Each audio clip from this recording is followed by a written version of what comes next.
The Regents Podcast. The Regents Podcast.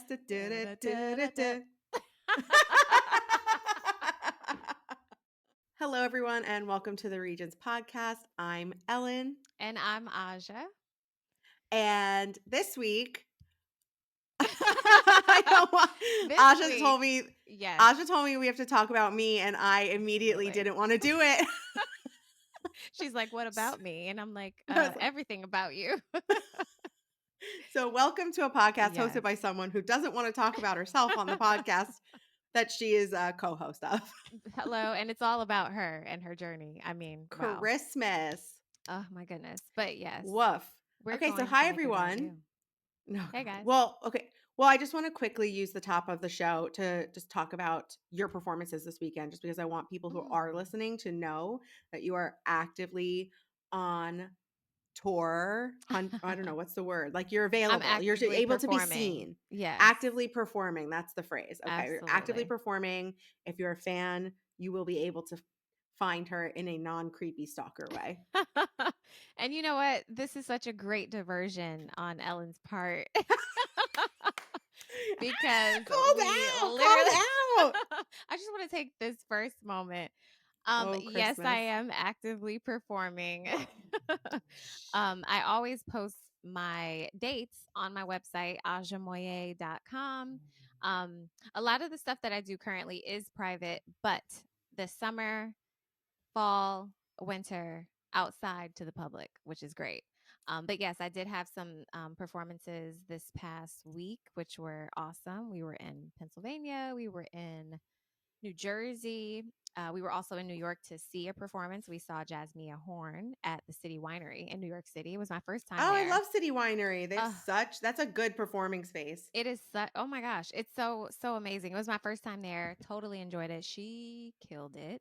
If you're not Mm, familiar with who Jasmia Horn is, find out. Find out today. She's at the Artistry of Jazz Horn. Um, okay. so yeah, just amazing vocalist. She also teaches like master classes and everything, but just a powerhouse vocalist. But yeah. Oof. Oh, Olive said, "Welcome to the podcast." Okay. So yes, that was my weekend and past week. But people, we're gonna take this time because last episode you got to hear a little bit about my history, kind of how I Hmm. got into music, sort of, and my formulative years in really building and mastering my craft, going to school, etc. But I thought it would be perfect if we got into the other half of this podcast, my very, very good best friend, Ellyn. So she could Good. tell I'm you glad a you said little bit. best. I'm glad you said best friend. Thank Yes, you. absolutely. You see what I'm saying? This is us all day, okay? Um, so we're gonna get into Ellyn and her story because Ellyn is, you're probably listening to this podcast because you want to know how we made the transition from corporate careers into being entrepreneurs, content creators, all of that type of thing, pursuing our passions. And Ellyn is the person whose resume you want if you're in corporate. She literally, no, seriously, she's worked for all of the top companies that you would want to work for. I mean, I'm going to name drop them because why not? But Vogue, Refinery29, Lego, like top Forbes 100 type companies that you want to be a part of. And she's had very considerable positions at these places. So I thought it would be perfect, Ellyn, if you could get into, how you got into those types of positions and how you really kind of navigated your career. Was that something that you had always dreamed of as a little girl? Mm. Like, take us to the moment when you were like, I'm going to be a boss no matter where I'm at. I just want to boss it up. It. Oh my gosh. Okay. It's so funny. I was just talking about my friends this weekend. I was like, yeah, I don't really want to be interviewed. I'd rather do the interviewing. And look at us now. I just, oh God. Okay. Okay. So, what did I always want to do? I was like 5 when Mhm. I told my parents that I wanted to be bigger than Madonna. So, Oh, I love 9 to 5 that. corporate career. a 9 to 5 corporate career wasn't exactly something I was, like, salivating over. Okay, got you. But as I came up, I did musical theater, I did singing, I did just, like, stage performance acting, Mhm.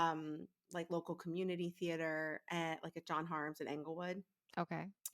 I did, high school, like, I was in the, musicals in high school. Yeah. Um, so I always wanted to be a performer. I was, like, the host of the morning show in our high school. Like, I just always wanted to be, like, on stage, on In camera, front of the performing camera, in exactly. front of the camera. And when I was looking at colleges, I because it was like not a question. Like my sister and I were going to college. My parents were I know that very life. dead set. Yes. Yeah, they were dead set on it because they didn't go to college. So they were like, well, Mm, my mom never graduated and my dad didn't go. So they were dead set. yeah. Um, you know, so when I was looking for what am I going to do, I genuinely did not know what to even put Yeah, at first, right. and I was kinda like, I'm I gonna be don't a know what star, to." so what major is that? Well, yeah, and, like, in high school, I was, like, a culinary major because my high school was like, we had majors. You had to apply to get in, and then you had majors like a Mm, college, so I was a culinary major for 3 years, and then okay. I transferred out of that major into digital media, and that's where I started doing, like, Final Cut Pro and Photoshop and kind of the world I, like, eventually found myself in. Mhm. But before that, I was like, "Yeah, I'll be Rachel Ray." I'll just marry the 2 and I'll just be Rachel Ray. Right. Um, and then I was looking at colleges and I was like, I genuinely don't know what I want to do. Like I'll just do psych like everybody else. Like I'm Mm, just not sure. wasn't that was an era. Everyone was Yes, studying everyone psychology. was psych. And then I watched something. I can vividly remember this. It was 2 things. I forget what it was, but it was basically like branding for I think it was Haagen-Dazs. Mhm. And it was like just, one of those silly maybe it was on the Food Network because I was so, like, into food. It was, like, how it's made type thing, and Yeah. it had to do with, like, the branding and how, like, this product is made and how everyone considers, like, every element Mhm. of what goes into that. It's so much more than you would ever imagine. Um, and then I also, at the same time, had either watched or rewatched How to Lose a Guy in 10 Days. Oh. And there was a scene where they were talking like the advertising agency and they were Mhm. like coming up with like taglines for this new fragrance and the diamonds. And they're like, people of New York, frost yourselves. And I was just like, I could do that. I could come up with creative like taglines and stuff, like maybe Yeah. copyright or something. So I was like, "Okay, I'll just go into communications. I'll, like, get a communications degree and whatever, maybe like, a minor in business and see what happens." My mom was very, very much, "You must have a fallback plan," Mhm. because all I ever wanted to do was, like, act and Right. perform. And when I was applying at University of Hartford, you couldn't like minor in acting because the Hart School was like so separate. So Yeah. it was like you either went the route of like applying and like getting into the actual like acting Program. program and then you were a part of like that kind of conservatory vibe of like actors Right. It's or 100%. yeah, or you just left that behind sort of thing. Yeah. And I don't think I really realized, like, what that decision was doing when I made that decision, and I kind Mm. of, like, sidelined that idea of wanting to perform for a while in college. Like, I wanted to join the improv group, and then I never did it, and then, Mm. like, I never joined, like, the TV station at school, and then finally, like, towards the end of my college career, I, like, did a radio show with my friend Brandon, Mhm. um, and that had been fun, but I think I was just, like, really enjoying the, like, experience of college, and I was in a sorority, and I was in different groups, and I was an RA, and I was just really enjoying it, Yeah. and so I kinda just started to settle into, okay, my career is gonna be, like, communications, and then marketing was my minor, and I just really focused on that and got into it and was really, like, okay, cool, I could do this. And I found it interesting. Like I found like, human communications interesting. I found like marketing. I found nonverbal interesting, Yeah. nonverbal communication. So all that kind of stuff I was really into. And I took like a marketing course and an advertising class that then wound up being like taught by an adjunct who actually worked at an agency. And Mhm. I really enjoyed that. And I enjoyed the creativity behind that and the brainstorming and like how do you sell this product. I loved in marketing learning about like the reason why fragrance bottles, like perfumes for men, look like have hard edges and fragrance bottles for women are more like soft edges. Like, Yeah. I mean, again, this was like over 10 years ago. So I did enjoy it. Right. And then senior year, it was like you have to have an internship. If you don't have an internship, you're never going to have a job. That was basically the vibe.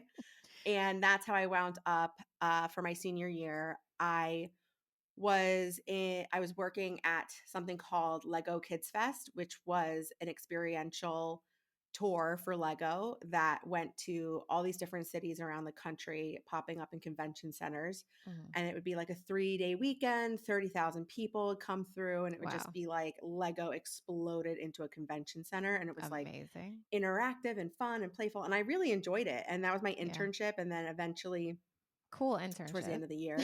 Yeah, it was very cool. I was very Yeah. into it. I enjoyed it. I learned so much. Mhm. Um, my friends were always like, because I was always bringing like Lego to my friends. They were just Everywhere. like, "This is the coolest thing ever!" Like, da da. I even got to travel with them when I was still an intern. Wow. So that was really fun. Mhm. And then yeah, I got hired, and because I was like, I need a job. Like, what am I gonna do? Like, what's my life gonna be? I was like, maybe I should just go get my MBA because I'm not really prepared yet. Because Like, I I'm don't not know ready what I for want to work. do. Yeah, no, I really wasn't, and, like, that was, Right. like, such a thing, and I feel like I do see that a lot now, which is everyone, like people, like, don't know what to do when they first graduate college, and they're just, like, Yeah. scared, and they're like, "I'm gonna get my MBA." That's not Oh, everyone. That's definitely not everyone, but you know that, like, yes. there are people who do that, and they just prolong the, Right. like, Exactly. getting into the workforce and career and everything, and, Or like even after they've started their career and they're just like, okay, I'm not enjoying this anymore. I want to get yeah. into something else. And they're just, oh, let me just go back to school, which I'm It's the only surprised thing about. we've known. It's Yeah. the only thing you've known your whole life is going to Right. school. For a And so thing. when there's like this huge moment of upheaval, Hmm. you're like, I'll just keep going to school. Like, I'll just keep going to school. That's what I'll And as long do. as I get these degrees under my belt, everything will be fine. Yeah. Yeah. I'll be like the most educated, like unemployed person with debt you've ever met. That part. And I just don't understand though, because I'm just like, so many people have gone to school for a specific thing and then they don't work in that thing. So it's like, do we really need school for that thing or are we just Yeah. going back to familiarity, And that's and actually comfort? something I kind of ran into when I started working. So not necessarily when I was with Lego, and I was there for a year, Mhm. and I was like I liked I liked it, but I also was, like, unhappy in that work As just your because I was job, like, not I'm the internship, yeah, as a right? job, Okay. not like the actual people. I liked, I felt like very familial. It Mhm. was fun to travel. I made good friends when I was working there. Like, I did enjoy that, and I enjoyed my life, and it was good, but I also was just like, "Oh my god, I just go to the office and I, like, Mm. send emails and I sit in a windowless room." It was like my life was very much like in that office setting and like the way that it operated. It was like the show The Office. Okay. Like Oof. it was in like the suburbs of Connecticut. It was Yeah. very like everyone had a unique personality Yeah. and yeah, and Oof. I remember I was shopping for clothes for my eventually it became my job. So I was shopping for clothes for my job with my mom Mhm. right at like around the graduation time period because I started working 2 weeks after I graduated. Like I did not Yeah. get a break. Right. And I She's remember trying on works all the hard. clothes and I've told you this story before, but like I was trying on all the clothes at New York and Company Which has and it gone was out a of business, moment in unfortunately. time Yeah. and, I was, like, crying in the dressing room because I just felt so outside of myself and so outside my Mhm. body, and I felt like, I can't wear these outfits for the rest of my life, and, like, Yeah. these, like, pants and the heels and, like, the Oof. blouses, and I was just like I was dressing cute, but I was like, "This is not me, Not like, I you. can't do Yeah. this." So, fast forward, I worked there for like a year and then I went home to visit my mom and dad back in New Mhm. Jersey. I was getting my nails done. I actually had just chopped my hair super short. Like literally that morning I Mm. chopped my hair off and it was like Okay. long like this and then I was like chin length Yeah. with my friend. And then I was in the nail salon. I must have been feeling myself, exuding confidence because if you feel good, Giving if you look good, you Beyonce. feel good, you feel That's good, right. you're good. Mhm. Um and I met this woman while I was drying my nails, and we just really hit it off. And she was chatting with my mom, and she was like, "Oh, I work in the city. I work at style.com. It's like luxury fashion and influencers and bloggers and all that jazz." They were called bloggers back then, not necessarily influencers. Right. This is like 2013. Yeah. Um, Times and change. I was telling her like what I did and kind of that overlap of like marketing and everything that I had been doing at Lego. And Mhm. she was just like, "Oh, well, why don't you like send me your resume? I have an opening, so like why don't we like talk about it?" At the nail And like, salon. I yeah, love at the it. nail salon. Yeah. And so fast forward like a month, I'm like broke my lease. I moved back home to New Jersey. I quit my job, which was sad and I cried because I was going to miss these people, but I Yeah. moved back into my parents' home and I was working at style.com, which was a part of Women's Wear Daily, Mhm. Fairchild Fashion News, which was actually all owned by Condé Nast, which is like one of the Mm. largest publishers in the world, Right. which owns GQ, which owns Vogue, which owns is Self still around? I think so. Mhm. Teen Vogue. What else? Architectural Digest, so AD. Yes. Lot of brides, a lot of Just a properties. lot. Yeah. A lot. Huge, huge, huge conglomerate. Definitely the biggest of the magazines. It was like Condé Nast, Hearst, Meredith, but Condé Mhm. Nast is like the be Yeah. all end It all. has its name. So I didn't know really anything about this world. I didn't know anything about luxury fashion, but Yeah. I went in, I interviewed, I got the job. She really liked me. She wound up being like pretty crazy. Yeah. She had a lot of crazy stories to tell from her previous jobs and careers. Nuts. But I got there and I kind of just like felt out of place. Everyone was like relatively nice, but I just felt super out of place because I was just not someone who was like salivating over luxury fashion.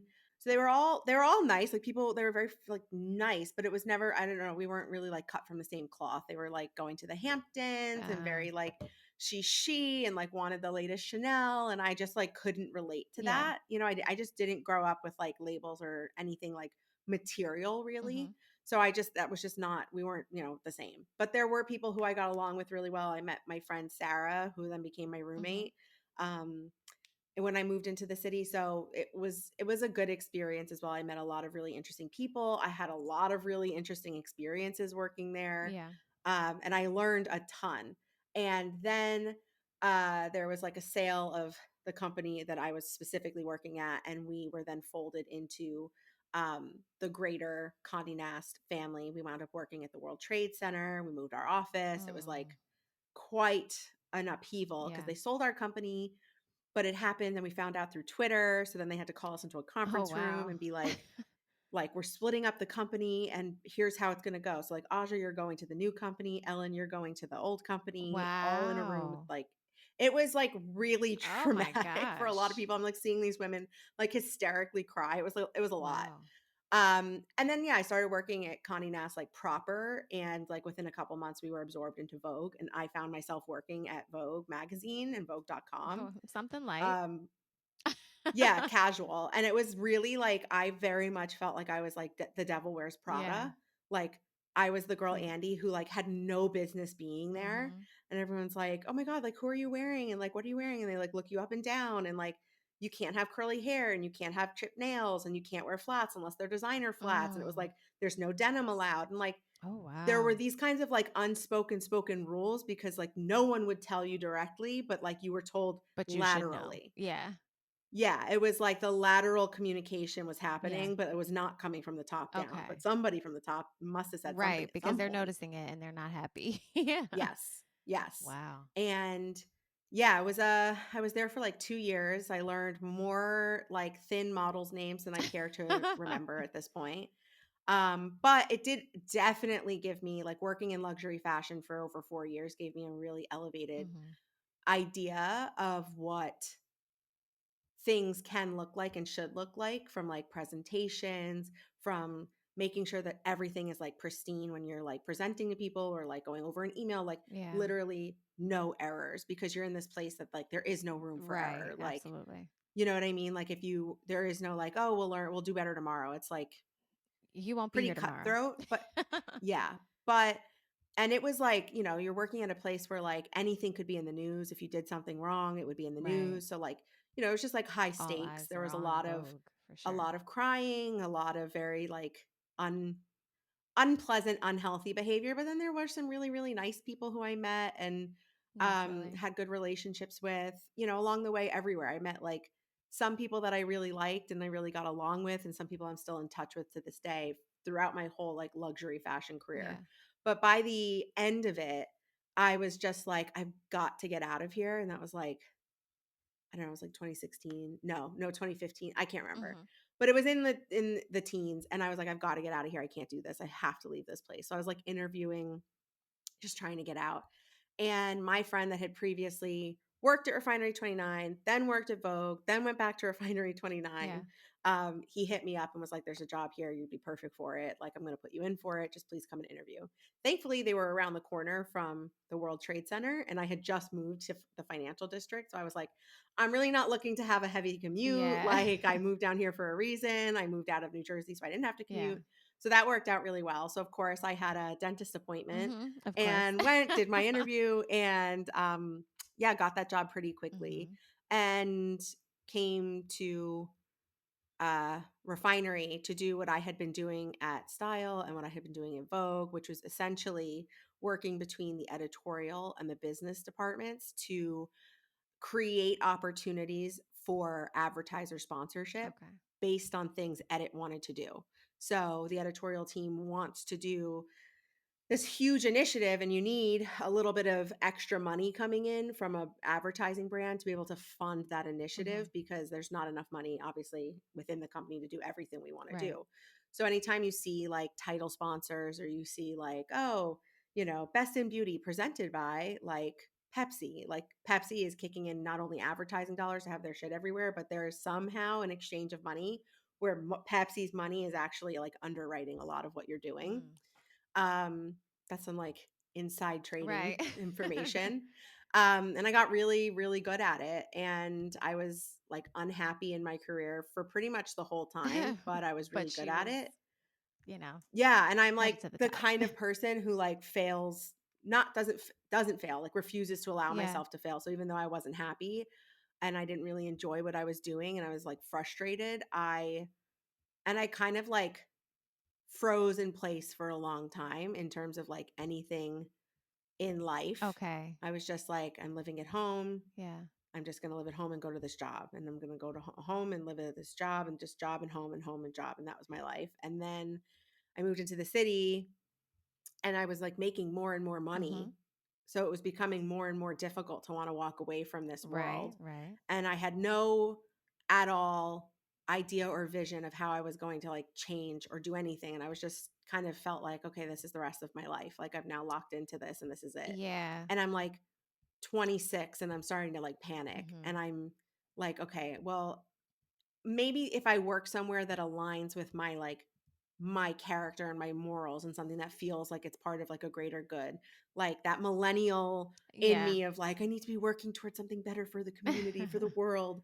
I'm Right. like, "Well, I've got to work somewhere that's like better, like, and I was like relatively still like pretty thin at this point, Mhm. and I was like the biggest person at Vogue, and it was just like this crazy, it was just super surreal. Like, Yeah. all my peers were invited to go and help work the Met Gala. I wasn't invited. Mhm. It was just like this thing Yeah. that was just never ever spoken about, but I was like always very conscious of. Okay, so hold on. I Um, want to pause because I know I'm like telling my you whole story as mentioned fast as I can so I can get over it. she's just blanking out right now. Yeah. So you mentioned that you're about 26 at this time and you're just like, okay, this is going to be my life. I go to this job, I get paid well, whatever, and I come home and do what I love at night. What's in your mind, or are you thinking about the stuff that you had like deep down? Just like how you were in college and you're like, okay, well, I'm not going to do acting. So I'm just going to do this instead. Was that in your mind at all? Were you still thinking about pursuing that, or did you like get No, out? I was really like resigned to the fact that like that just can't be me. I'm just not someone who's going to have that. Mm. You And kind of that's just when put that like, off altogether. yeah, Yeah. and that's just like where I would say like I pretty like I didn't really, I don't think I really knew, but I was like pretty much like depressed. Mhm. And I was in and out of therapy. I've been in and out of therapy since I was like 15. Mhm. And I went back into therapy around this time, and the therapist kept saying like, you're so young, you've got so much life ahead of you, like, and I just felt like my life was like slipping Yeah. away. And I was just locked into this job, and I was so unhappy. Right. And it's hard to tell people you're so unhappy when you're working at a place that people would That kill to people, work. right, that's people's dream. And I'm making really good Yeah. money and I'm getting promoted and I'm getting more money. And, I like doubled my salary in 2 years. Mhm. So it was like kind of crazy. Yeah. Like, so it's just hard. Like, you start to kind of be quiet about how unhappy you are. And Right. I had watched, my dad be really unhappy at work. And I just was like, oh my God, this is like what's happening. I'm like literally becoming my dad. Like, I'm Mm. just going to be unhappy. And I was really like internalizing a lot of it because I realized like if I talk about it when I would come home from work to my parents' house, I would just get upset again. Yeah, right. And so I kind of just like We're just not gonna talk about put it. it out of my mind. Yeah, I Yeah. just put it out of my mind. And, it just, yeah, it was just, yeah, I was just really unhappy. And I was like, okay, I guess the only thing I can do. And I would read, like, this is, I think, so obvious that I was like, I really want something else for myself is Mhm. like, I would read like all of Chelsea Handler's books and how did she become Mm. who she was. And I read all of Mindy Kaling's books and I read Tina Fey's books and I Right. read BJ Novak's books and I read Jimmy Kimmel's books. And I was just like reading books about the people who like that they wrote and what they weren't even like autobiographies of like how do you get here. It was more just like funny storytelling about their life and how they Right, got there. right. And um I kind of was just like envious and jealous and wanted that Mhm. and then just was not doing anything To get to to to that. do that. Yeah. Um because I was just kind of like resigned to the fact that it just wasn't going to happen. And Mhm. then I was like, "Oh, I'm going to move into the city. I'm going to get a new job. I'm going to like change some stuff up." So Okay. that's when I was like I moved into the city. And then that year, like 6 months later, I went and started working at Refinery, which felt like Refinery29, which felt like a place that had a mission and something that was like they stood for like women Mm. and like they had just finished this initiative called 67% Project, which was about representation for the 67% of American women that are over the size Oh, 14. wow. And like that's a stat that's probably like changed over time, but Yeah. the idea is that like you just never saw plus size Right. women They're in just media. Like Refinery underrepresented. 29 was definitely the catalyst in American culture, truly, Mhm. for like changing the way that we see women. Yeah. I truly, truly believe it because that was like the DNA, the core, everything was about representation and Mm. seeing women, all different types of women, every walk of life, every type of body, every type of skin, every type of hair. It was like so different from anything I had seen before Yeah. being in luxury fashion and working in media. Mhm. And that's why they brought me over was like that you have all this heritage brand experience and you know what it's like to work in like extremely successful properties and we are successful but we also need to win in with brands that you've worked with. And Yeah. so I was brought over to do what I had done at Vogue, which had made a ton of money. Mhm. And I was like, okay, cool. If I'm going to like keep making people money, at least I can do it somewhere that feels like it's like on brand and Right. on mission and I can be more. And I got there and I was like, I can be myself. Like I was wearing like my Converse and Yeah, jeans and I jeans. was wearing like, yeah, like I saw someone wear a hat to work. Like a girl was wearing a hat to work Mhm. one day. And I would like, I had That never blew seen her that mind. before. I literally know it really did. I was Yeah. just like, "Oh my god, you can just like kind of like show up how you are. Mhm. It's not really like you're really not being judged on how you look." And I was like, "There's people here who look like me." Yeah. There was like so much more like diversity. There was because it was extremely white at Mhm. Condé Nast, Yeah. um, and it was just, I had come up with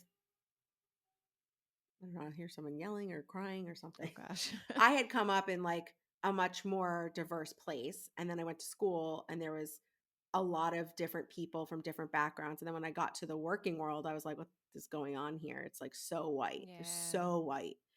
And then so when I got to refinery, I was like, this is awesome. Like there's so many more people I can like get along with here. And I made friends and I'm still friends with the people that I met at refinery to this day. I literally just went on a girls weekend with them this weekend. Nice. Um, can you hear that? There's construction. No. No? Okay, good. So working at refinery, like, was I had taken like what like not like a women's studies. I took women weight and worry Hmm. at the University of Hartford. It was a Interesting. course I took. Okay. Yeah, and I loved it. Yeah. I thought it was so interesting and it was so helpful for me to even understand myself, my body, because I've like fluctuated with my weight. I was really big when I started high school. Then I lost all the weight and graduated really thin. I started college thin and I gained a ton of weight in college and I lost all the weight and I was really thin by the time I graduated. Mhm. And then I got to the working world and I like kind of like I would say like gained adult weight. So I was like thicker and bigger, but not like a big person Yeah. anymore. And then when I started working at a refinery, I was kind of like in between, whatever. Yeah.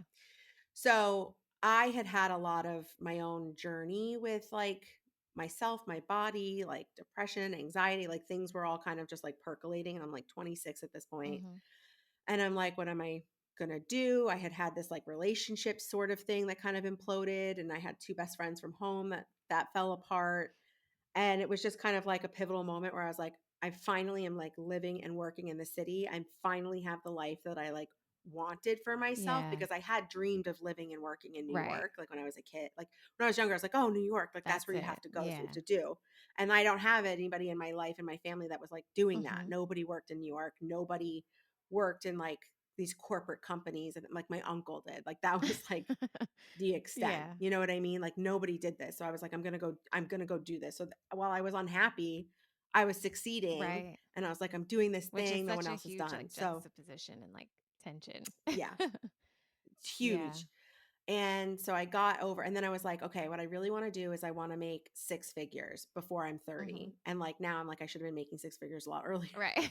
A lot earlier than that, just based on like knowing how things were moving around. But Mhm. I was like, I need to be making six figures, which was literally just $100,000, like just get Yeah, there. yeah. And I got to a refinery and I wasn't making quite that, but I was like, I can work my way up, like da da da. It was a startup. You're not like getting oodles of money, trust me. And it was like fucking tooth and Mhm. nail to get more money out of them. It was nuts. But Yeah. it was a total like different learning experience from like Vogue and that world of, you know, high luxury refinement, which it was great. And I'm glad I had that experience because it gave me a good sense of taste Yeah. and like, but working at refinery was definitely changing me as a person. Right, Like right. I started to see people who look like me on camera in front of the camera. And I Mhm. was like, this like kind of bug started to get into me where they would Mm. like because they always had real people that worked at the company in our videos. They were always like, hey, is anybody free right now? We're going to do like a candy taste test video. Right. Hey, is anybody free right now? We want to do a try this challenge and you have to like try a hair crimper for 3 days, Mhm. which I did. Yes, I was gonna say, I um remember seeing some of your videos. yeah, so then like slowly but surely there was like more and more things where opportunity to like Right. be on camera, do Which stuff. is I great. did yeah. And I got to and so with that I started to be like, well, why not me? Mhm. And that kind of started to change my idea of myself, my self-worth. Like I started seeing my body differently. I met other women who like had bodies like mine and were like so like like out there, body positive, like so like owning their Confident. shit. And I was like, oh my God, I've just like never seen this before. Mhm. So yeah, so it really did change me a ton as a person. And I've said this, and I even said it to one of the co-founders, Yeah. Piera. I was like, I've changed so much working here, and I've grown and I've become more confident. I can say things out loud that I never would have said before, like about my body, about sex, about just like anything. Like it was just so incredibly Yeah. empowering. And I just got to a place where I was like, I don't know if I'd ever even leave here. Mm. This is like the most unique place. I know I'll never work at a place like this again where there's all these women and I feel so comfortable with myself and with all of them. And I was like, it really, really enjoyed it Yeah. except for my actual job. Uh. My actual job of interacting with the sales side of the organization. I loved working with Edit. I loved coming up with and brainstorming like new programming for us and tent poles for the year. And I loved being in that creative Mhm. capacity. But I really didn't enjoy working with the sales side of the organization. Okay. And and that's kind of where like my bread and butter had been was like, I work with the sales side. That's why I make the sales side that kind of money. Like Edit doesn't make this Right. kind of money. And, you know, I was just like, I just don't want to do this. Like I wrote a review for Riverdale and I started doing that for the editorial side and I started doing more videos for Edit and I got to interview Brittany Snow and I got to go see a screening of a film and like things were really starting to like, Yeah. I This was is like, I more in really don't want line. to do this. Yeah. And so I like I don't even know how this really came to be my idea for my show. I guess I had seen John Mayer start doing like an Instagram live show Okay. on I didn't know that he did that. Sundays. Wow. For a very brief moment in time, he did it in like 2018. Okay. And I was just like, Yes, like this, I could totally do this. It'll be my own production, whatever." Yeah. So I got together with my friend Emily from my style.com Mm. days. She was a graphic designer, and we got together and she kind of just helped me because she had a very similar sense of humor and like great eye. So she like it made promos for what would become Ellen with a Y. Yes. And I was just like, let's just do it. Like, just don't, not doing it is not doing That's it. right. And like, how would anybody know that I want this for myself and want this world and want this opportunity to be on camera and like entertain Yeah. if I don't If I like never show do it. it? Right. Like, I can't just like hope and pray I'm going to get discovered off of one of these fucking refinery videos, you know? So that's where Ellen with a Y really came to be. And she really helped me like with my Mm. show, getting it off the ground and kind of the structure of it and my segments and stuff. Yeah. And then it was like a weekly show every We week. love that It show. started in 2019. And that was also the time where I was in like flow at Refinery. It was like I was really on top of my shit and I didn't really have to like work too hard to do the job anymore. Yeah. Like I had Right. flow. And I was like cruising towards my 30th birthday and I was loving doing my show. I did another chop of my hair, which meant I was like, oh my God, it's a new life, it's a Yeah, new yeah. change, like big things are changing. And I kind of was just like taking back my life in a way. Mhm. And I got into therapy. And again, because I hadn't been in therapy for a while, and I was like working through my shit and I was doing this show and I was really Stepping like into the positive. woman that you've envisioned for so Yeah, long. exactly, Yeah. and I was, like, really, like, comfortable expressing myself, and I had a different guest on Yes. every single week, Right. Tuesdays at 10, live on Instagram, pre-pandemic. Mhm. Um, and then the company merged with Vice Mm. in the fall, winter, and so, like, 2 months before the pandemic, everything kinda was, like, upheaval, but I was still, like, doing my thing, doing my show, and then the pandemic hit. Yeah. And everyone started doing Instagram lives, and I was Uh, like, "Get out of my right, way. This right. is my I've been shish. here. I've been here." But, the stress of it all, the stress of the job, which was completely evolving and changing, and just like the stress of people at home and all the shit that we were dealing Yeah. with, it got harder and harder to do the show. Mhm. So I was like doing it weekly, and then the George Floyd was murdered Mhm. in June, and I think everything that had been leading up to that, and like my therapist literally had said prior to that, she was like, if you feel like, I was like, I feel horrible about this whole like pandemic and I'm so stressed out and so anxious and I'm this and I've got all this work and da da da. And I'm like, she's like, okay, but you can feel those feelings. And I was like, what's the point? Like, I know I'm stressed, I know I'm upset, like it doesn't matter, just keep it moving. And she's like, that's Mm. not how feelings work. Yeah. And so I started to kind of like really lean into feeling my feelings, which then was like hard to not feel them. Mm. Mhm. But it was good. I was like working through my stuff. But then when George Floyd passed, it just felt so was murdered. I felt so like I felt like there was a responsibility if you have any kind of a platform to like use that platform and like speak out and speak up. And so I then made my show. I like took a little hiatus out of respect and some time off of offline. Right. And I came back and then I felt like I was on this like mission to like speak up and speak out and like the whole vernacular around like learning and unlearning and like making sure that like white voices were speaking up and not just like the whole idea of just like you go to work every day and like your black friends are like literally dealing with something and you're Yeah. just like acting like nothing's happening and it's like it's not Right, okay. right. And so that really created like a whole reckoning at Refinery 29. It created a Mhm. reckoning in our entire Of culture. course. And I think even for myself, I was just like, you say you're here, you say you're an ally, like you say that you're like in the mix and able to speak on these topics, but like, are you speaking on them enough? Mhm. And so that was something I felt really strongly about. And like doing any kind of advocacy work and doing any kind of like speaking up, there's like a lot more that goes into that because you have to be knowledgeable and you have to have your information and your facts Of course. and you need to know what the fuck you're talking about. So there was a lot of time like I was doing like researching so that when I did have my show, which then I made be every other week Mhm. because I needed time, Right. um, I I just felt like I was like really pouring into being intentional and talking about like the topics that were happening because then like there was the narrative, there was Breonna Taylor's murder, like there was a lot happening Absolutely. in a very truncated period of Yes. time. Plus there was a pandemic going on. Plus there was an election about to happen. Like it was just a It was a lot, lot. What a year. yeah. And it was a lot. And then I was living by myself because my roommate went back home. So there was just a lot happening. And it started getting to a place where I was like so not myself. Mhm. And I started like dreading doing the show. And I'd be like crying and having like a panic attack in my apartment. And then I'd Mm. like put my makeup on and be fine and be like, hey everyone, welcome to Ellen with a Y Goes Live. Like da da da Mm. da da. And like it just got harder and harder. And then I decided to get a dog because let's just throw responsibility on top of Everything else anxiety that's and happening, depression. right? Yeah. Because at that point now I'm learning about like, numbing from my therapist. It's like, okay, well, you don't do drugs and you're Mhm. not drinking, but like you're eating all this takeout food and you're binge Mm. watching these shows and you haven't left the apartment in 4 days. And I'm like, what? Is that a What's wrong problem? with that?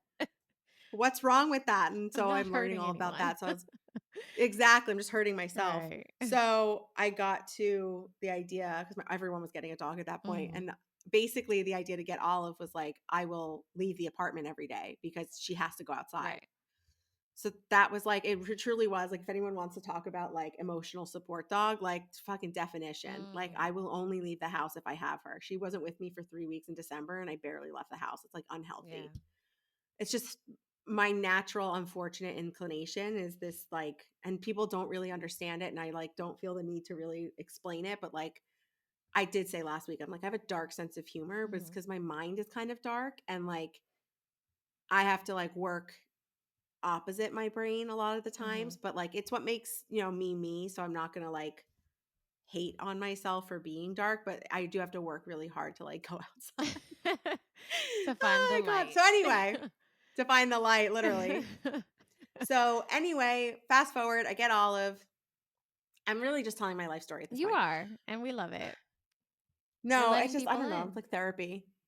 Yeah, look at that. Yes, No way. yes. Okay, so I get Olive. Stuff at Vice is getting freaking crazy. I have a heinous man that I'm working with who's so just like horrible to me and horrible to everyone on the calls. Yeah. And that's stressing me out. Then people on my team are quitting. And I had like one good month before, like with Olive, and everything was great. And I was like, oh, this is great. I can like play with her during the day and I can come back and check my work and I'm in charge of a team and everything's good. Mhm. And then it just fucking fell apart extremely horribly. They laid off everyone from basically everyone in leadership roles at Refinery except for me. And I was like, what the fuck? Why can't I get laid off? I don't want to be here. Ah, I don't want to do this job right, anymore. right, right. Like I can't do my show. I'm so upset. I'm like not sleeping because I'm potty training a dog. I'm like, this man is being horrible to me at Vice. I'm like, then they laid everyone off and they're like, Ellen, like you're gonna be in charge now. Like you can lead like your department. Da, da, da. And I was like, if you had done this to me a year ago, I would have risen to the occasion, but I don't have it in me. I'm Mm. so depleted. So Yeah. I took a leave of absence for 3 months. Right.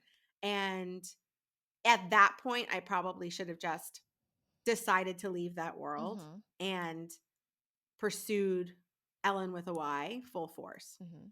as a brand, as my show, as everything. And I look back and that is a regret that I have. Mm. I know everything happens for, I believe, and I have to believe because otherwise it's sad, like that things happen at the time they're supposed to Yeah, happen. absolutely. Um, but I look back now and I'm like, I wasted time Mhm. and I've been off the air as Ellen with a Y for so long. I'm like, it's, that was 2021. Yeah.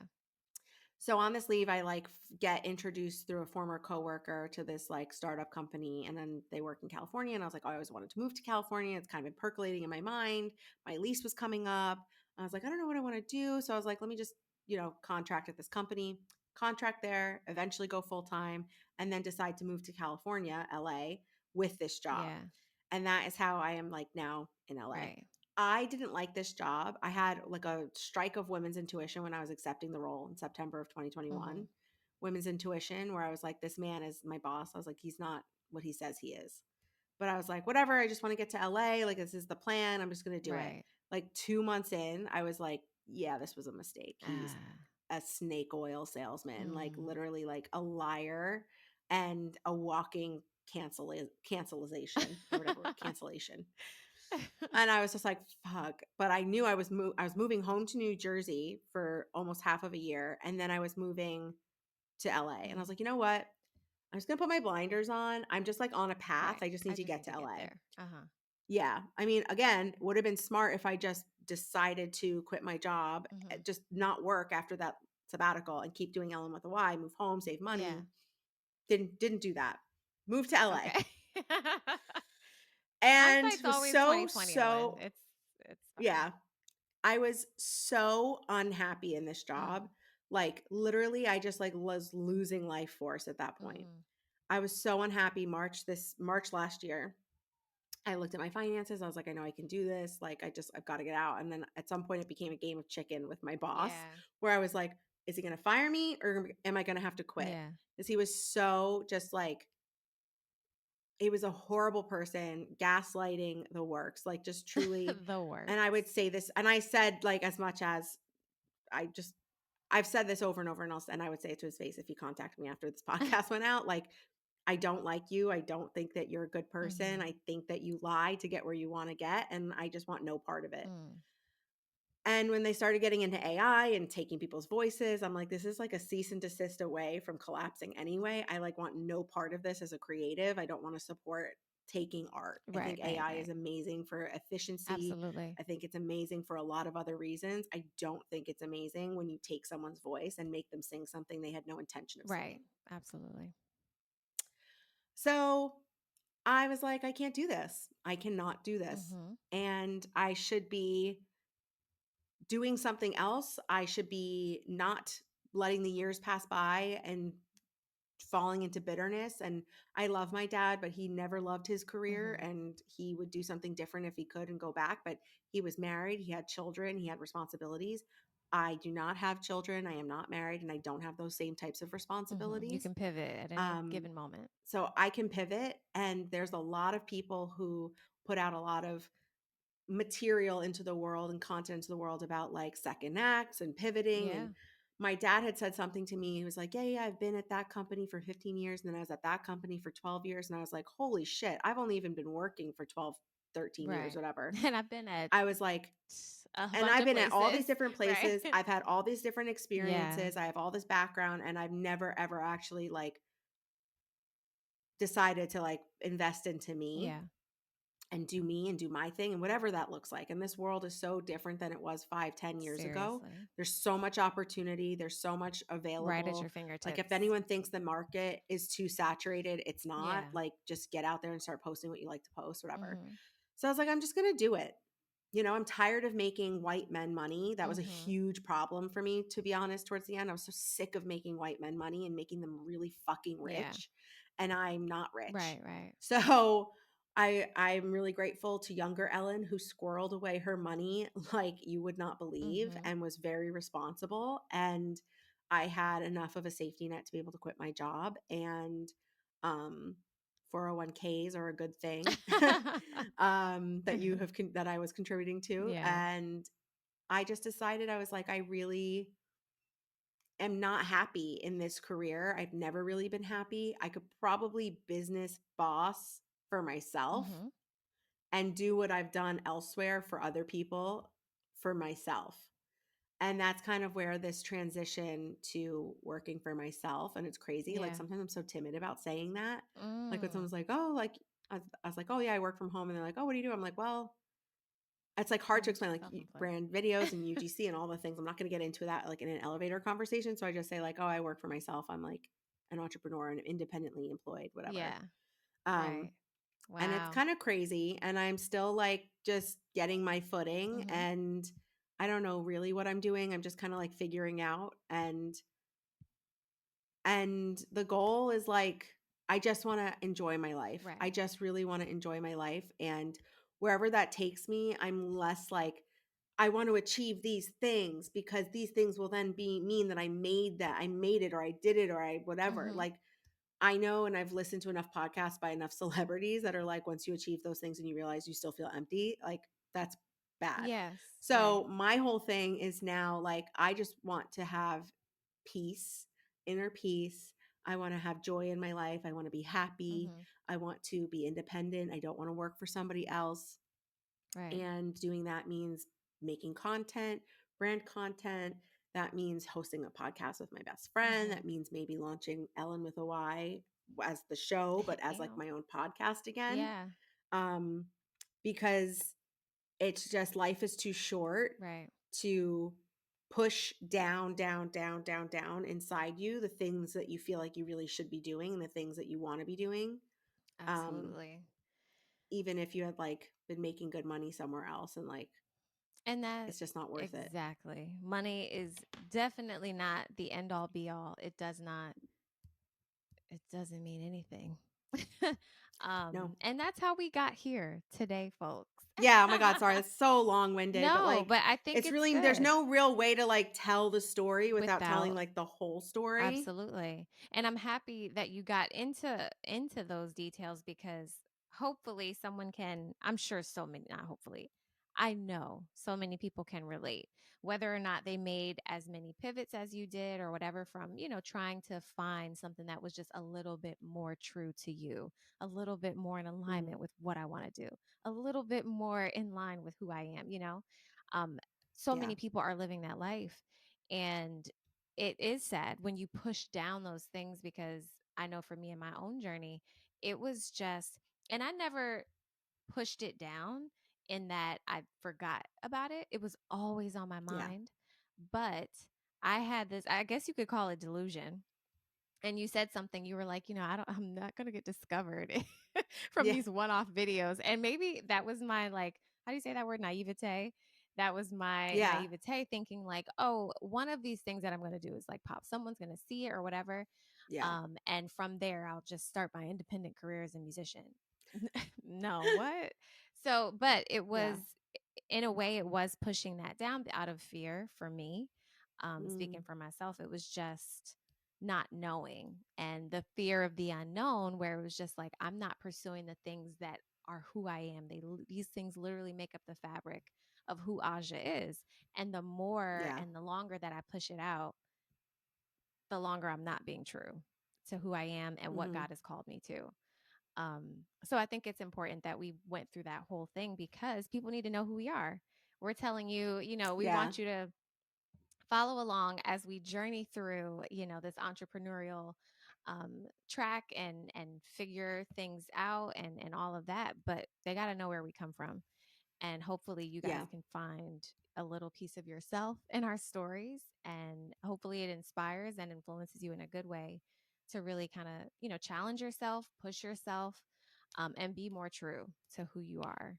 Um, so, we love that, Ellen. Thank you for letting us I actually inside. had, like yeah, of course. I actually had kinda like a cool moment. My cousin texted me yesterday or the day Hmm. before. Because she saw me on Instagram in an ad that I had done for a brand, Okay. and she was just like, oh my god, Ellen, I just saw you in this ad, it's for this company called PapMD, it's for sleep mouth tape. Okay. And, I've been doing videos for Yeah. brands and getting paid, and that's how I'm making money, and it's great, and I actually really enjoy doing it because I like getting up and setting up the camera and, like, Right. filming all this stuff, and I enjoy that, Hmm. it's an element and an aspect of creativity for me, Right.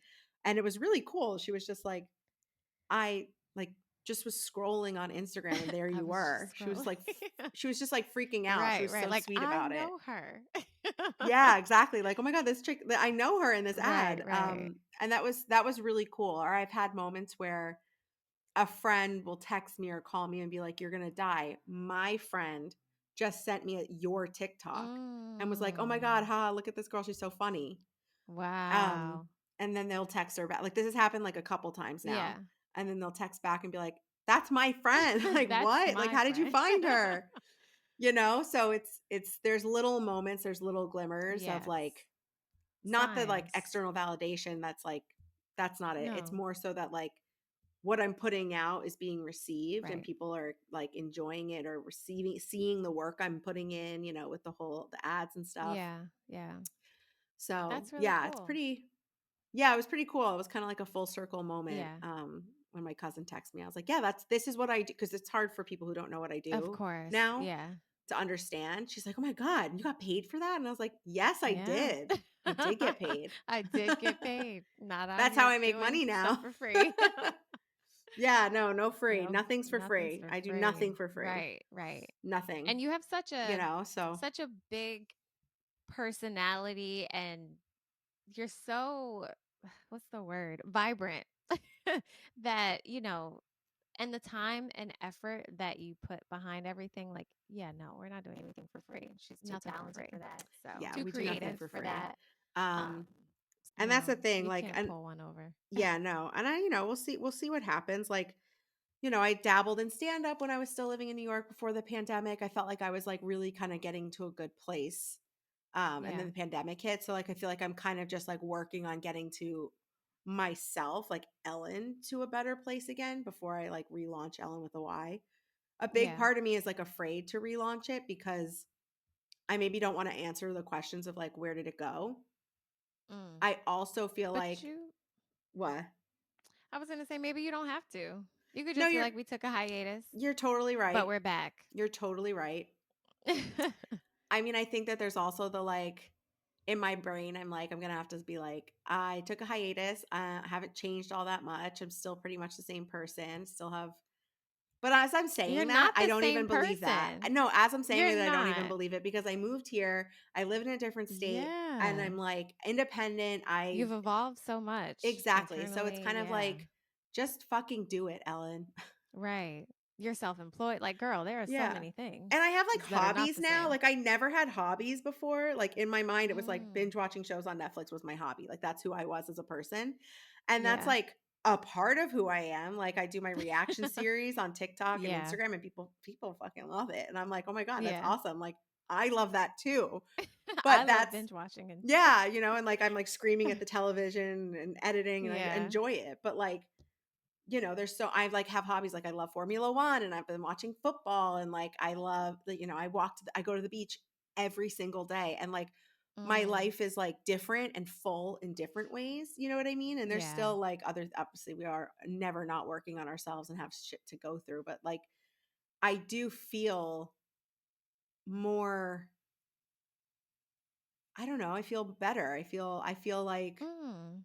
You I feel mean, more fulfilled, yeah, for more sure. peaceful. Uh-huh. The things that you were striving and aspiring towards. I'm not like on edge. I don't feel like I have like this roughness about me that I used to have. Like, Mhm. I stress and worry about money, but like, Mhm. who doesn't, you know? Yeah.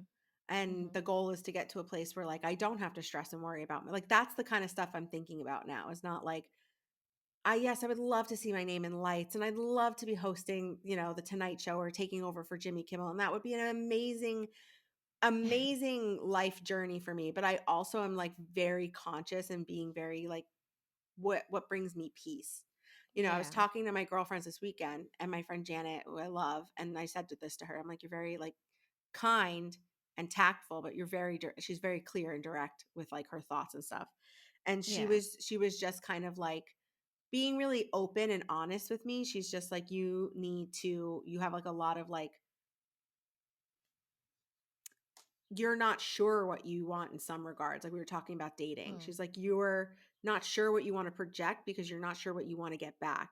She's like, you need to Mm. like think it through and really think about like who you are and what you want. And then she's like, if you're swiping on a guy's account who's like wants to pick up and go to Bali tomorrow because that's the kind of spontaneity he likes, she's like, think Yeah. about it. She's like, is that you? And I'm like, nah, that's not me.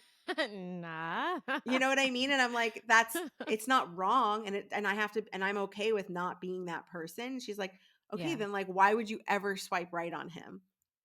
She's like, why don't Mm. you put Mhm. together an account that properly reflects you as a person for Right, a right. dating, whatever. And so in Yeah. doing so, it's so funny. Like literally, it's like four of us in a cabin in the mountains, and we like spent like hours just talking and like crafting like a dating profile. But really, it felt like to me that I was like really being seen by my Yeah. friends, and I was very, like, Oh, I love that. uncomfortable and awkward, but also, like, this is a good thing, and I was just like Yeah. and of course, I'm like, "Oh my god, this is a Well, that's burden." growth, right? It's Yeah, uncomfortable, but yeah, but I was that's good, and it good. really made me kinda sit back and be like, I'm not ashamed of the life that I live. Like I like a quiet life. Like I do. Like my Yeah. inherent nature is introvertedness and people don't believe that and they don't get it. But Mhm. on a Sunday, like she's like, what's an ideal Sunday? I was like, get up, walk Olive, drink my coffee, like, I don't know, watch Formula 1 or football, and then like make a dinner, make a fun new dinner, something, try something different in the kitchen, read my Yeah. book on Kindle. And like, that's a peaceful, beautiful day to me. You know what I mean? Like, I Mhm. really, or like go to brunch with friends, like, Right, but right. I'm not like a boozy brunch, like let's rage on the sun. Like, that's just not my vibe. You know, I'm like, Yeah. let's just be chill. Like, I'm just like, let's Right, just right. be chill, Let's just chill. you know? And so they were like, we were really talking about all that. And it just kind of was also like reminding me that that's okay. You don't have Yeah. to be somebody Yeah. who like is like this. Right, I don't know how to exactly. explain that for the Especially audio listeners. especially when she just put her hands in a flashing light motion. But also because I think there's something to be said about people who are creative and they put out content, someone like yourself, like Yeah. it's a nice respite from what you do for work and for your career. You know, you're on the camera, you're putting yourself out there, giving energy to put out the content that you do. So it's like, well, I would rather be more, to myself or whatever it is in my Mhm. off time per se. So, Yeah. No, that's and I then we mean, have that's sides. definitely it. Everybody has sides Oh, too, yeah. so, Yeah. Do you right. feel that you're more like do you get energy from being out? Like that's the extrovert, they get energy from being out and being around people, or do you need like alone time to like recharge or a little bit of I both? definitely need alone time to recharge for Yeah. sure. I just had a self care day yesterday, and it Lovely. was everything that I needed, especially because I've had the start of 2024 has been wild in a great way, but I definitely needed to kind of like, whew, chill out, come back. Cause Mhm. I went to Cabo earlier this year for my birthday. And that was my kind of like, okay, it's going to be restful, like whatever. Yeah. And I'm like, Cabo feels like I went there last year, like like a long time ago. Yeah. So I was like, I really need to incorporate these times where I'm like intentional about my day and making sure that it's a chance for me to kind of like recharge, rejuvenate, and all of that. Um, and it depends. Like if I'm hanging out with friends and we go out to eat or we're doing something fun or some type of activity, that does give me energy. But like I'm not like I need to be out in order to get what I need. I Mm. don't think that's necessarily my vibe. People would Yeah. I don't think it's hard to imagine that I'm an introvert if you know me. Yeah. But I don't like to call myself an introvert. It's just because I think I'm a chameleon in that I can do either. Yeah. I'm not like a homebody per se where I need to be inside or whatever. I can be social, you Yeah. know. Um, What is it's it? just what I'm feeling in Ambivert. the moment. Ambivert, they call it. Yes. Yeah. But I do need I alone time to definitely recharge. like I am like reclusive, I would say. Like if I don't have no, for real, like if I don't have to be out, if I don't have a plan, Yeah. I'm not going. Like Mhm. I'm not somebody who like will just go work at the coffee shop instead of working at home. Oh, see, okay. That's not my vibe. Like I don't need to be around Ah. people and I probably should be. I just don't like do that. I don't know. Like I Yeah. like being home. I enjoy being quiet. I enjoy being alone. Like I Yeah. really do. And so I think that that's also something I struggle with is like it's so now becoming like out of character for me. Like I don't have no desire to go and like attempt stand up again. Okay.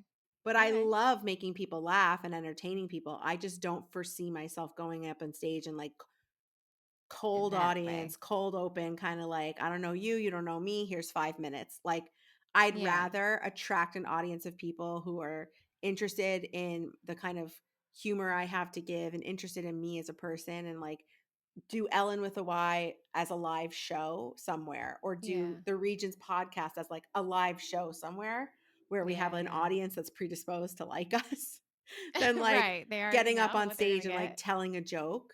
I mean, I still Yeah. write jokes. I still like keep a notebook of all the things that I think are funny or think, there's an angle to. Mhm. And it like makes me happy and makes me laugh and it's a very long, long list in my phone. But Yeah. I just don't know that because I was like hustling at one point with the stand up. I was doing like 3 nights a week, which is even less than Mm. like what you should be doing type thing. And I'm Well, just right, like, right, right. and I'm just like, I don't. I don't know that I want. I don't desire that. No, And no, that's it's the like a late evolution. night, like, I don't want to be up late. no.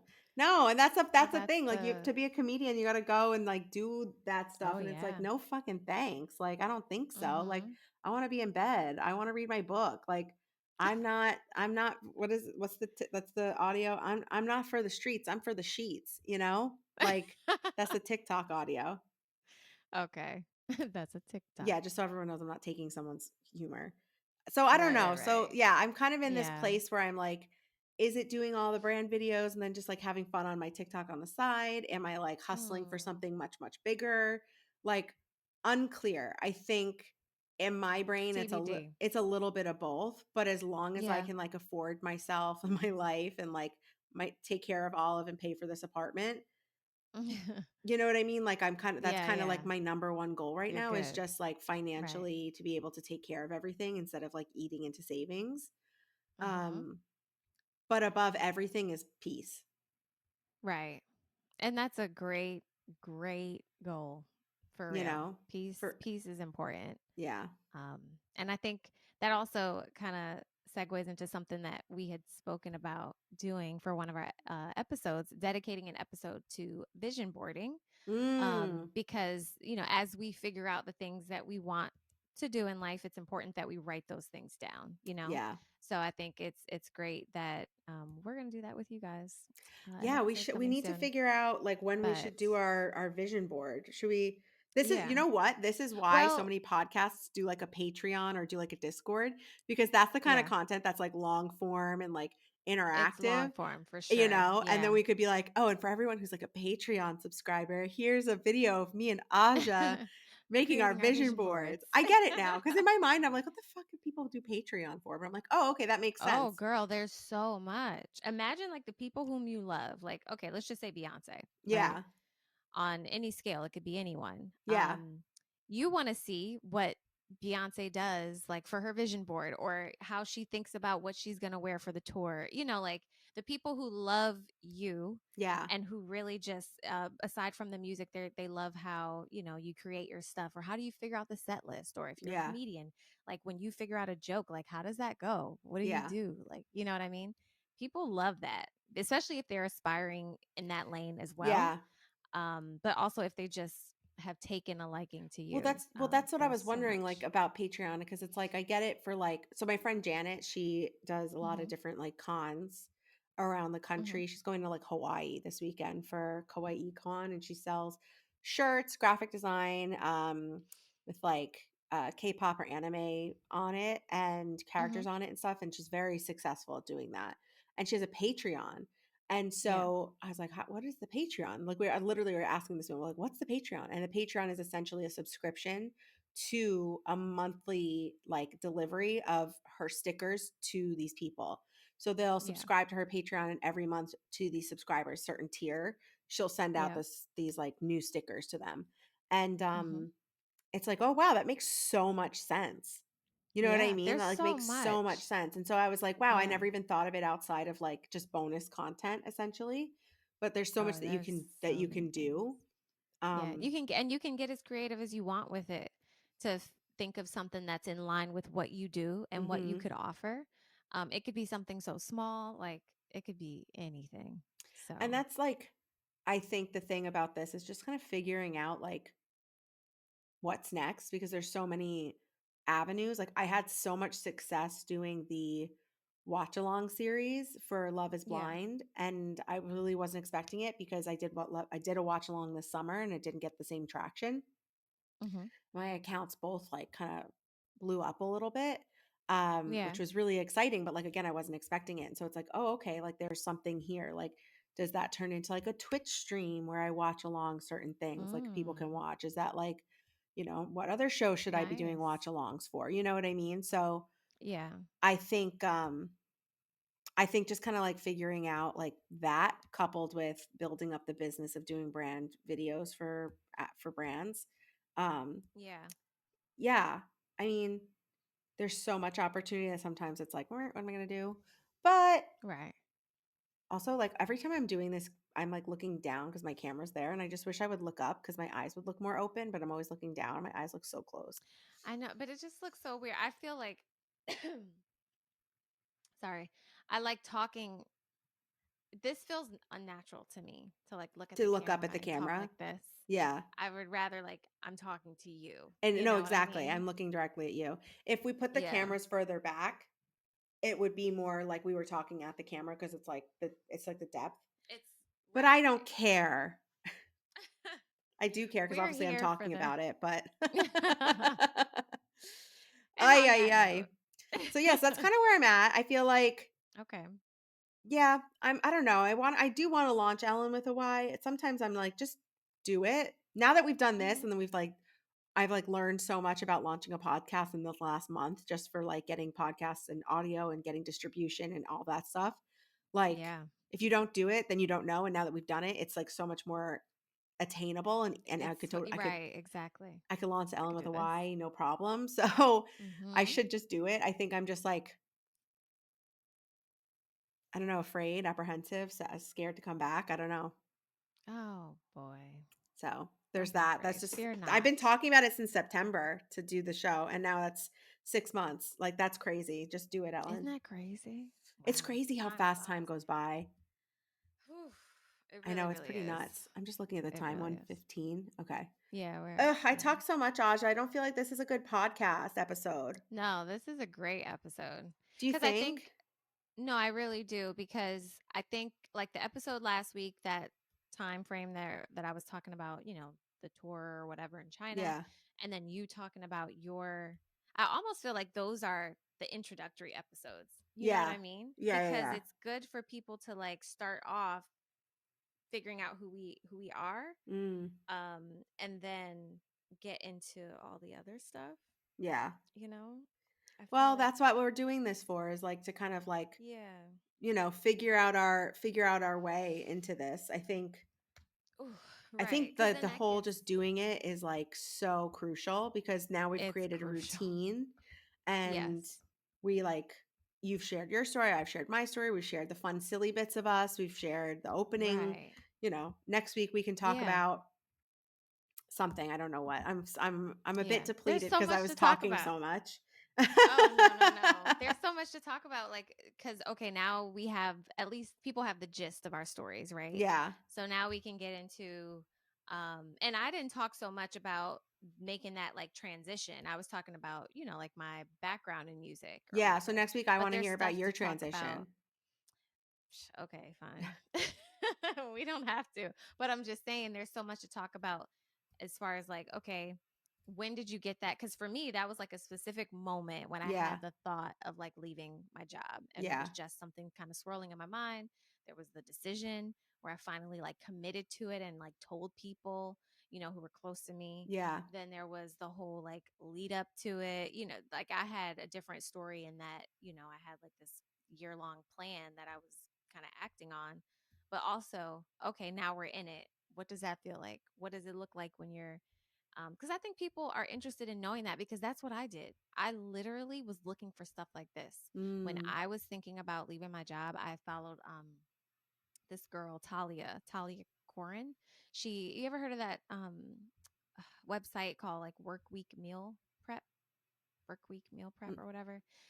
Anyway, so she started a business online and it got super successful, but she fell into that after she got laid off. So she had a mm, blog about like leaving her job and what that felt like and all that stuff. I was listening to everybody who had left corporate.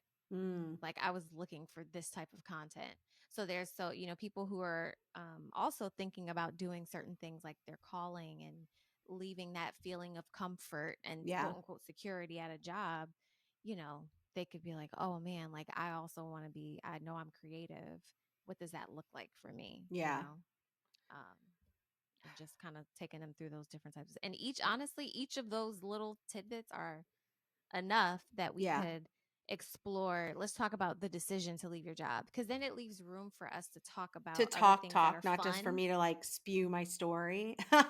Well, no, no, no, but also like for us to get it's just enough information where Mhm. we can talk about that important thing, but then we can also find the little tangents and stuff Yeah. like that where we kind of bring in that like fun element, you know, um, Yeah. No, I so that we're agree. not I think covering like like a big the hyper ground. focused part is Yeah. is good. I do agree with Yeah. that cuz I think that like wanting to quit and wanting to do something and wanting to move on to something else and then like the actual like okay, I'm going to do it Mm-hmm. is like a different thing because once Yeah. you're like I'm doing it, then you need to get your ducks in a row Then quickly. you have to do things. Yeah, you Right. have to get your ducks in a row cuz you're like fuck. Oh, I'm going to do this. Okay. All It's like, right. okay, like I've Guess we're now doing made it. the emotional decision and now I need Right. to get the logistics right. Yes, exactly. So we could talk about that Mm. next week. Yeah. I genuinely am like so out of it because I don't like talking about myself. So I'm just kind of like, huh, what did we talk about? What's happening? Um, We talked about your life. We Tune talked about in Ellyn's next life week for a journey. better episode. No, tune in next week for even more beautiful content. We're gonna dive deep into the stuff that got us here. Because Yes. hopefully that's why you're following us because you love us, one. And you also want to hear about this journey that we're on. So yeah, we're just gonna dig deep into it and you'll get more of us. Okay. Beautiful souls We'll and see you laughter. next week. Peace. Bye. The Regions Podcast. The Regions Podcast. Da, da, da, da, da.